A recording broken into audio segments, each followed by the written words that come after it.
Dobrý den, jmenuji se Milan Hnátek a jsem českou polovinou česko-tureckého projektu Česko-Turecko. V tomto videu se s vámi podělím o to, jak doma vařím turecké plněné cukety. Tento recept jsem si upravil na míru sám pro sebe a je to tak, jak to vařím já. Určitě byste našli někde na internetu i jiné varianty, ale toto je, co se mně nejvíc osvědčilo. Takže dost bylo řečí a jdeme na to! Baba! Základ všeho je si vybrat správný cukety. Já vždycky vybírám takový jako menší, a aby to byl spíš takový váleček, který se potom snadno rozřízne. Tady ty cukety už jsem si očistil. Původně to samozřejmě vypadalo takhle. Tohle jsem uříznul i tu prdelku. A teď přistoupím k dalšímu kroku. V Turecku tomu říkají vlastně to oloupat na pyžamo. To je tak, že vlastně to je pytlíček. A já tu každou cuketu takhle oloupu jenom takový proužky. Vypadá to jak pyžamo, nebo mi to spíš připadá jako takový ten vězeňský mundur z komiksů. Jo? Takže takhle vlastně každou tu cuketu oloupu nebo škrábu a připravím si to. Tady právě vidíte, jak já vlastně jsem uříznul tu štopku a tu prdelku. A jak říkám, zase pěkně oškrávat na pyžamo. Využiji čas během škrábání cukety a řeknu vám, s čím vlastně Turci ty plněné cukety jedí. Velká zvláštnost pro mě ze začátku bylo, že vlastně Turci ty cukety jedí s jogurtem a nemají k tomu nějakou speciální přílohu. Pokud vám bude k tomu příloha chybět, tak je možné k tomu si dát bílý turecký chléb a já k tomu potom budu vařit kolínka. Krábané cukety si rozříznu na polovinu a odložím si je. Potom je budu vydlabávat.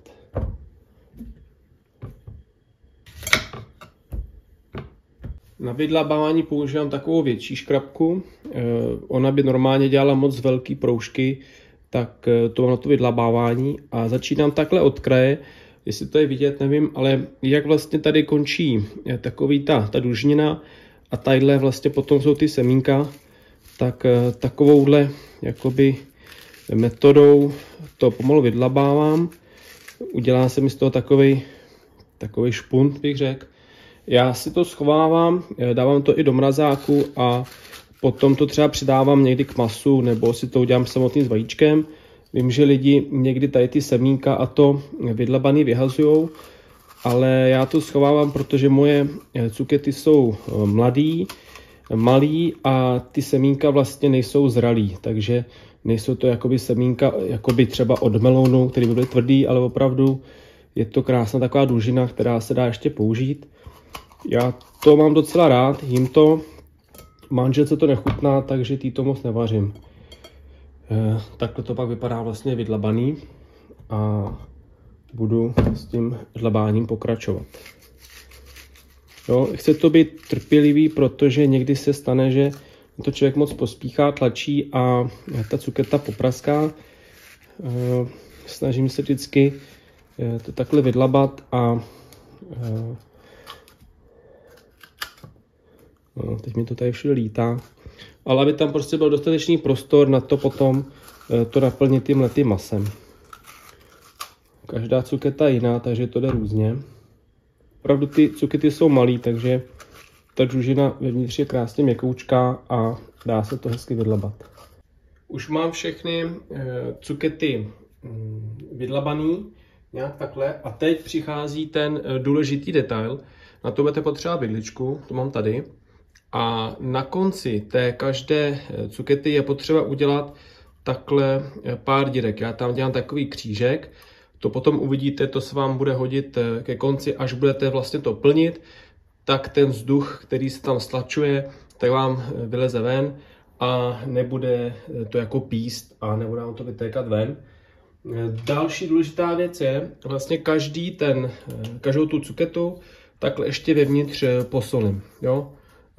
Turecký táta říká, že tohle to přesně dělá ten rozdíl mezi dobrou a výbornou dolmou. Takže určitě Tu cuketu, která je normálně taková bez chuti, je dobré hodně osolit a to udělám pro každou tady tu kapsičku, kterou jsem si vytvořil. Na té soli nemusíte opravdu šetřit, nevadí, že to jako přesolíte, protože to opravdu to maso potom má lepší chuť a i ta samotná cuketa má lepší chuť. Hlavně nezapomenout tady ty dírky, ty jsou fakt důležitý a je to potom znát. No. Všechny cukety už mám prodírkovaný, osolený a teď si připravím maso. Já mám zhruba asi 1 kg mlétého masa. V pravé turecké plněné cuketě se dává jenom hovězí, ale já kupuju tady u nás v Česku mix vepřový hovězí. Takže to nám nevadí. Tohleto maso můžeme trošku ještě osolit. Já do toho potom přidávám to, co dům dá. Mám tady například nějaký sušený, co to je, sušený kopr, ten tam taky můžete přidat. Může být i třeba nějaká petrželka, něco zeleného ze zahrádky. Tady mám nějaký koření na masové kuličky nebo na maso mletý, to tam taky můžu přidat. A trošku pro barvu tam ještě přidám červenou papriku. Všechno tak nějak podle oka, já to nemám nějak na gramy spočítaný, prostě podle chuti a podle nálady. A taky tam přidávám rýži, kterou jsem předtím vlastně opral ve vlažné vodě. Nevím, proč manželka to tak dělá, prostě tu rýži vždycky předtím opláchne ještě ve vodě. Takže to tam taky přidám a teď to všechno musím do sebe zapracovat, rozmíchat to a pak budu plnit ty jednotlivé cukety. To míchání je prostě takový klasický patláme. No, u toho vždycky nadělám největší bordel, protože jsem si vzal, koukám, malou misku. Kolik cuket, kolik masa, to nemám přesně spočítaný. Vždycky vyberu, já nevím, tak třeba 6 cuket a k tomu to 1 kg masa. Záleží, jak jsou velký ty cukety. Když se mi nevejdou potom do kastrolu, tak si třeba 3-4 schovám ještě do mrazáku a ty vlastně potom uvařím někdy, když je taková ta nouze a je potřeba něco z toho mrazáku vyndat. Když mám třeba víc masa a méně cuket, tak z těch zbytků toho masa udělám taky masové kuličky a nechám je vlastně vařit zvlášť vedle těch plněných cuket. V Turecku taky dost často dělají plněný turecký lilek, anebo také jsem viděl plněné papriky. To je asi i u nás takový klasičtější, ty plněné papriky, než plněné cukety nebo ten lilek.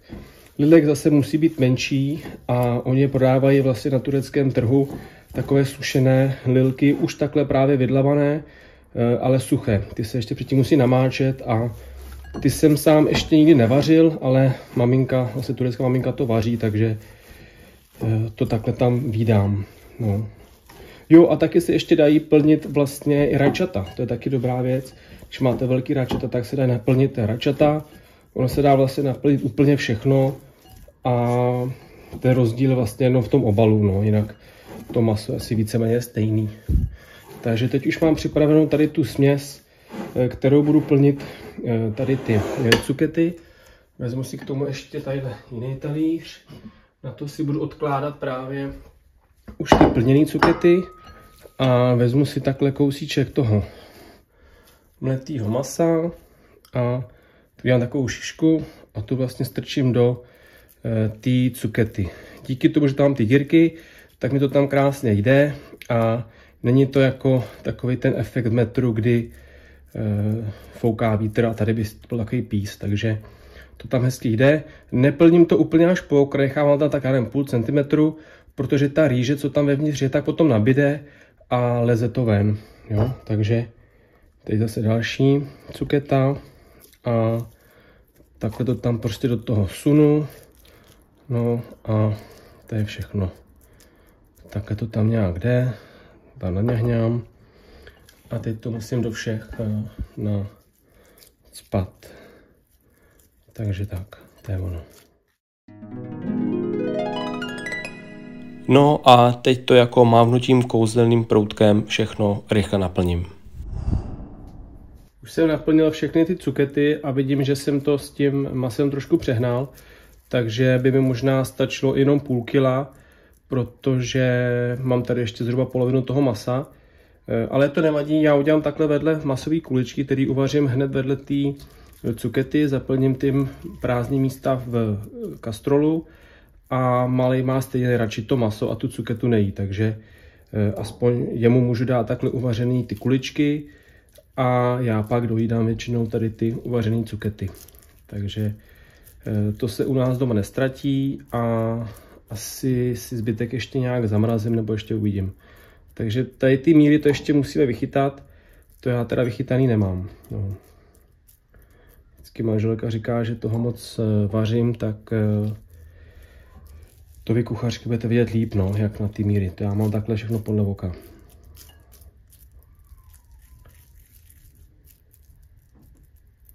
Teď už jdeme pomalu do finále, musíme naskládat ty plněné cukety do hrnce. Někdy je to docela Tetris, ale nevadí, když to trošku zmačknete, ono to tam nějak přežije. Jak jsem říkal, ty prázdné místa zaplním těma kuličkama, co jich tady mám docela dost. Tady ty 3 si asi nechám na příště, ty zamrazím a volný místečka takhle zaplním těma kuličkama. Ty dám taky do mrazáku na příště, když už se s tím patlám, tak abych to měl tady připravený. Tak asi zatím takhle mi to bude stačit, možná ještě jednu kuličku sem. A další krok je potom protlak. Normálně v Turecku mají fakt dobrý rajčatový protlak, ale já tu mám nějaký český klasický a ten takhle potom rozmažu na ty jednotlivé cukety. Tím vlastně proto udělám omáčku. Není to taková ta naše česká omáčka, jako máme my, na plněný papriky nebo na cokoliv plněnýho, ale je to spíš takhle jenom opravdu přidat tam tu salču, tedy protlak, do té šťávy, potom co vznikne z té vyvařené cukety. Předtím jsem si už tady uvařil vodu a zaleju to vodou. Manželka vždycky říká zhruba do poloviny té cukety, takže polovina jí bude potopená a polovina bude na vzduchu. Tady v mém případě teda to bude asi v páře.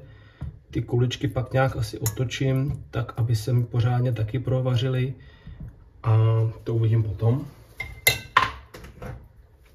Teď tedy zalej tou vodou. No, tady jsem si zase umyl ty dolma, ale to se nějak udělá. Zhruba do poloviny, až to uvidím. Jo, tak teď to tam asi mám, tady to ještě takhle zaplácnu. Ono je to jedno, ono se to pak stejně všechno tam nějak vstřebá a nasákne, takže to je dobrý. No a začínám vařit. Na minuty nevím, to prostě musíte nějak odhadnout, no. Takže teď začínám přiklopit a vařit. Až se mi to začne vařit, tak to zmírním, jo. Dolma se mi už vaří na plotně a tohle to mi vlastně zůstalo na příště.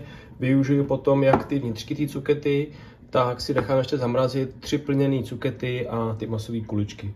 To bude na ty dny, kdy prostě už se mi nebude chtít vařit. Teď jenom taková průběžná kontrola, už se mi to tady vaří. Koukám, že se mi to vaří hodně, takže to zmírním a dám to na menší stupeň. Vidíte, že se ta voda hodně vyvařila, takže je fakt dobrý tam to dát jenom do té poloviny, ne víc. Asi po 25 minutách mi omáčka zhoustla a cukety jsou hotové. Budeme pomalu podávat. Já k tomu mám přílohu kolínka, který vařím tady. Takže pokud se taky do toho vaření pustíte, tak vám přeji hodně štěstí a také dobrou chuť. Afiyet olsun. Pokud se vám video líbilo, nezapomeňte dát like a pokud chcete vidět další videa nejen o Turecku, dejte odběr. Díky a těším se. Ahoj, nazdar, merhaba, günaydin.